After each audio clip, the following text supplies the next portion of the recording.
नमस्कार, आप देखें राजधानी समाचार। बात की जाए मध्य प्रदेश के मालवा अंचल क्षेत्र की, जब मालवा की बात होती है तो शाजापुर जो जिला है बहुत महत्वपूर्ण है। उसकी एक विधानसभा है कालापीपल, जहां पर अभी कांग्रेस के विधायक हैं, युवा है कुणाल चौधरी।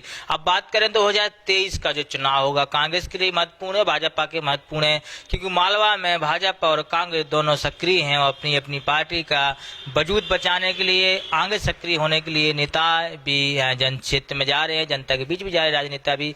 बात करें कालापीपल के समाज सेवी के तौर पे, राजनेता के तौर पे चतुर्भुज तोमर हमारे साथ हैं, पूर्व जिला पंचायत सदस्य हैं, कई पदों पर रहे कांग्रेस पार्टी के, कांग्रेस पार्टी में सक्रिय नेता माने जाते, बहुत पुराने नेता है।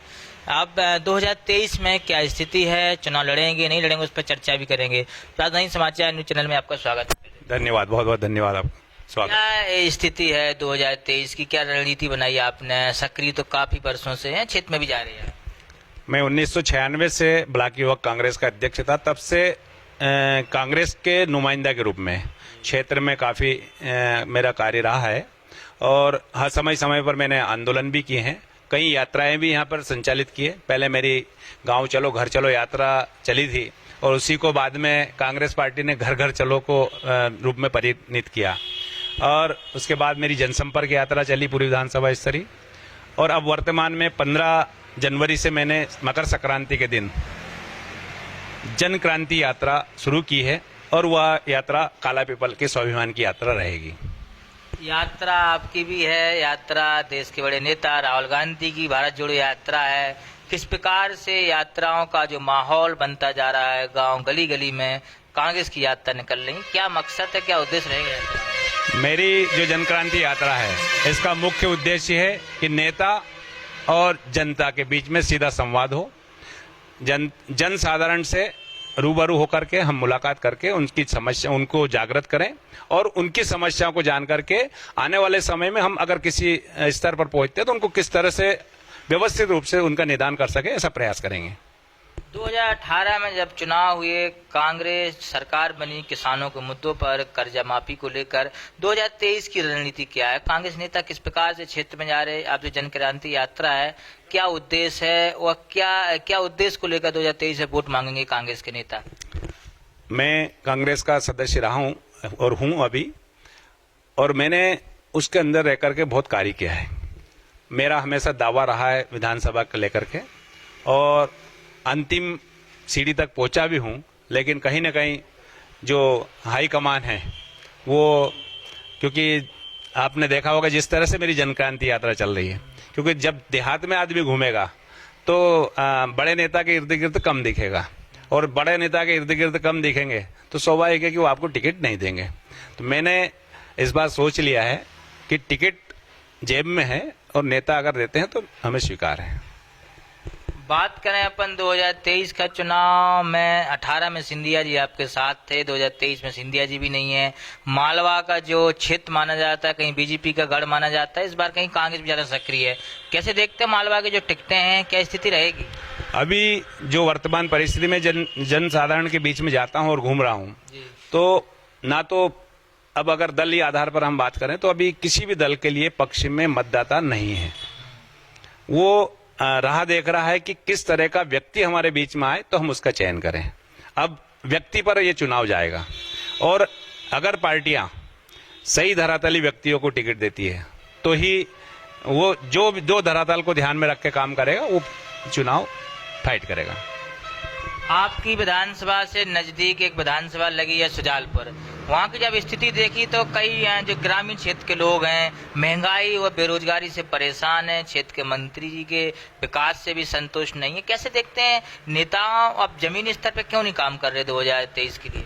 देखो, ये सही बात है कि जो भी पद पर बैठता है एंटी इनकम्बेंसी निर्मित होती है, ये हम सब जानते हैं। कोई भी बैठेगा, पर आदमी जब हवा में चलेगा तो धरातल पर वो सही जो मूलभूत समस्या है उनको नहीं जान पाएगा। हम जान रहे हैं देश में प्रदेश में आज किसान बहुत परेशान हैं, उनकी फसलों का उचित मूल्य उनको नहीं प्राप्त हो रहा है, रोजगार की समस्याएं हैं और जो भी नुमाइंदा बनता है, मेरा ये मानना है कि उसको ज्योग्राफिकली या भौगोलिक रूप से उस जगह का पूर्ण रूप से ज्ञान होना चाहिए और क्या क्या अपने क्षेत्र में वो दे सके, उसके लिए उसका एक इंफ्रास्ट्रक्चर यानी अधोसंरचना तैयार की हुई होना चाहिए। लेकिन हम ये देख रहे हैं कि बहुत सारे नेता कहीं बाय लक या बाय जो भी आशीर्वाद से आ जाते हैं और उनको धरातली नॉलेज न होने के कारण वो उन मूलभूत समस्याओं का निदान नहीं कर पाते हैं और उसके कारण जनता रुष्ट हो जाती है। चतुर्भुज तोमर एक ऐसे नेता हैं जो लगातार क्षेत्र में सक्रिय हैं, चाहे चुनाव लड़े नहीं लड़े, टिकट मिले नहीं मिले। क्या विशेषता है काला पीपल से जो आप लगातार क्षेत्र की तैयारी करते हैं, टिकट नहीं मिलती? 2023 में क्या चतुर्भुज तोमर अगर टिकट नहीं भी देती कांग्रेस, क्या स्थिति बनेगी आपकी? मैं जिस तरह से मेरा जो अभी तक का वर्क रहा है, ऊपर हाईकमान उससे अवगत भी है और मैं अभी जो तैयारी कर रहा हूं उससे भी मैं उनको अवगत कराऊंगा और प्रयास ये रहेगा कि वो मुझे आशीर्वाद दें। और अगर नहीं देते हैं, किसी कारणवश बहुत सारी परिस्थितियां निर्मित होती है, तो इस बार महाकाल की कृपा से, क्योंकि मैंने मेरे कैलेंडर छपवाए हैं, उसमें महाकाल का आशीर्वाद प्राप्त किया है और मैंने सुनिश्चित कर लिया है कि इस बार 2023 का चुनाव मुझे किसी भी तरह से चुनाव लड़ना है। क्या मुद्दे लेकर और क्या युवाओं, बेरोजगारी और महंगाई का क्या मुद्दा लेके जाएंगे अब किसानों के पास, युवाओं के पास? क्या रहेंगे आपकी विशेषता? हमारी जो कालापीपल विधानसभा 169 विधानसभा पूर्ण रूप से ग्रामीण विधानसभा है। यहाँ पे मजदूर, किसान, छोटे व्यापारी, इस तरह के लोग निवास करते हैं और इन ऐसे लोगों की जो मूल समस्या रहती है मुख्य रूप से बिजली, आपका कृषि से संबंधित जो उनके फसलों का मूल्य, और 3 संस्थाएं ऐसी मानता हूं मैं जो ग्रामीण अंचल की है, जिसमें एक आती है हमारी तहसील, एक आती है जनपद और एक आती है हमारा थाना। हम ये देखते हैं कि ग्रामीण व्यक्ति इन तीनों संस्थाओं में जब जाता है, किसान जब छोटा मोटे समस्याओं को लेकर जाता है तो उनको वहां तवज्जो नहीं मिलती है।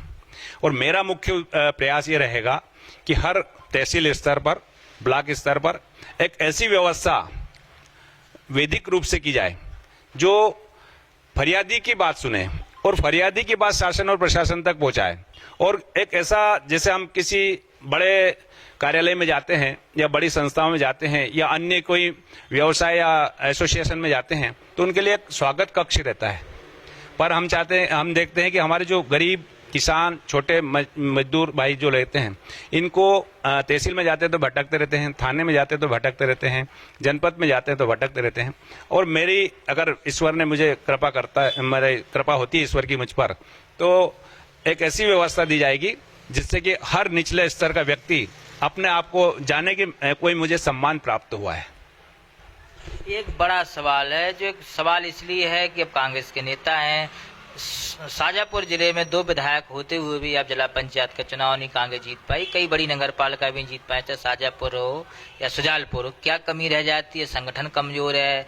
क्या संगठन की जो दृष्टिकोण है वो सही तरीके से नहीं बन पाती, या ऊपर का नेतृत्व कमजोर है? यही संगठन का जो कमजोरी रही है, उसमें किस तरह से किस व्यक्ति को चुनाव लड़ाना चाहिए, कौन धरातल पर काम कर रहा है, या किस तरह के समीकरण जो जिला पंचायतों में होते हैं, वार्ड की सही जानकारी न होना। भाई वार्ड में सही समीकरण अगर हमें पता है, कौन व्यक्ति यहाँ पर फाइट कर सकता है, जीत सकता है, अगर उन्हें सही रूप में उम्मीदवार बनाया जाता है तो अच्छी परिस्थिति होती है।